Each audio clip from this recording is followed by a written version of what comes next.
호린 여러분 안녕하세요. 코비애TV입니다. 오랜만에 인사드리죠. 보시다시피 지금 스튜디오가 제가 이사를 왔습니다. 그런데 아직 뒤에 들어와야 될 것들이 좀 덜 들어왔긴 하지만 저도 자리를 잡아나간다고 생각을 하고 오늘도 한번 테스트 겸 또 재미난 사연을 하나 소개시켜 드리려고 합니다. 오늘 준비한 무서운 이야기는요, 조선시대 괴담입니다. 그럼 이야기 바로 시작하도록 하겠습니다.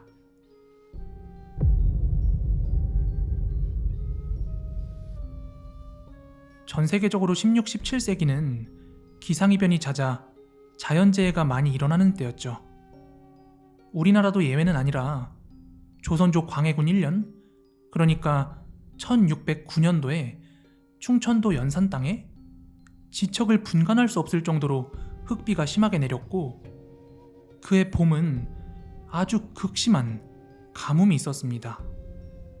무려 3년간이나 가물었다고 하니까 당시 농업에만 집중되어 있던 우리나라의 환경상 나라 살림은 점점 어려워졌고 백성들의 삶은 피폐해져만 갔습니다. 심지어 굶어 죽는 사람들도 급격하게 늘어나는 무렵이었는데 그때 가평군 북면 백둔이 어느 마을에 어린 딸아이를 하나 둔 가난한 부부가 살고 있었습니다.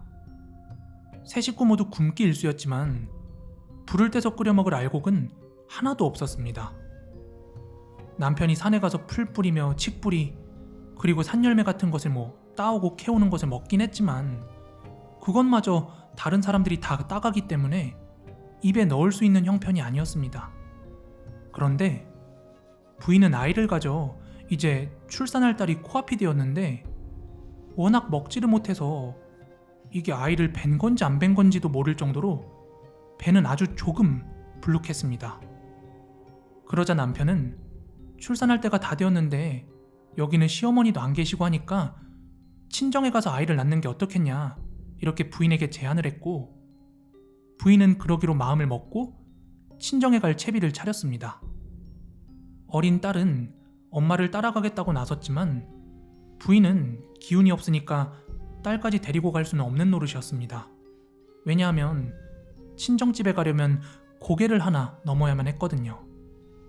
부인은 맥없는 발걸음을 한 자옥씩 옮겨서 겨우 고개마루에 올랐습니다. 부인은 며칠간을 풀뿌리만으로 겨우 연명했으니 힘도 없는 데다가 아이까지 가졌으니까 이 고개까지 오르는 것이 너무 힘들었던 거예요. 그래서 잠시 나무 그늘에 앉아 쉬기로 했습니다. 그런데 그때 갑자기 배가 아파오며 산통이 찾아오기 시작했습니다.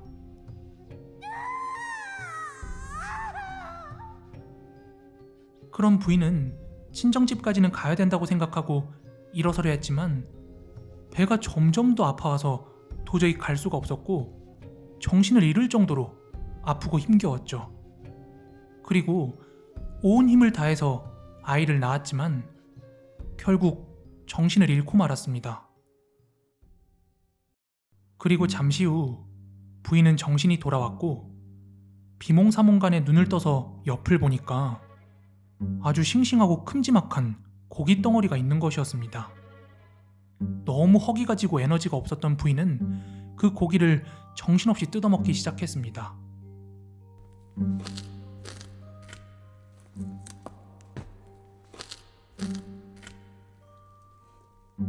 그렇게 어느 정도 배가 부르고 나니 정신이 좀 들었고 아기를 낳은 게 생각이 나서 사내 아이인지 계집아이인지 보려고 옆을 봤더니 아기는 온데간데 없고 핏자국만 잔뜩 있었습니다.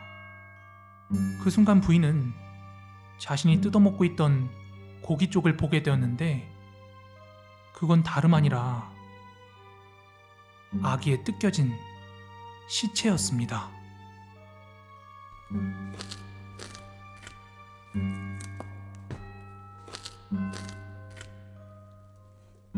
그때서야 자기가 뜯어먹었던 그 고기가 자기가 배 아파 낳은 자기 아이라는 걸 깨닫고 부인은 오열을 하면서 쓰러졌고 그대로 죽어버렸습니다. 그리고 나중에 그곳을 지나가던 사람들이 죽은 부인과 반쯤 뜯겨 있는 그 아이의 시신을 보고 완전 기겁을 할 수밖에 없었습니다. 동네에 소문이 나는 건 당연한 거고요. 그리고 이 얘기를 들은 남편은 딸을 데리고 산으로 들어가 세상을 등졌다고 합니다. 이후 이 부인이 죽은 고개를 애잡이 고개라고 불렀다고 합니다. 네, 오늘 준비한 무서운 이야기는 여기까지고요. 이사 와서 첫 촬영인 만큼 저도 편집하면서 뭐가 부족한지, 뭘 더 해야 될지 이런 거 좀 고민해보면서 한 걸음 한 걸음 이 퀄리티를 높여갈 수 있도록 다시 최선을 다하겠습니다. 오늘 역시 시청해주셔서 너무 감사하고요. 저는 내일 더 무서운 이야기로 찾아오도록 하겠습니다. 그럼 오늘도 좋은 하루 되세요.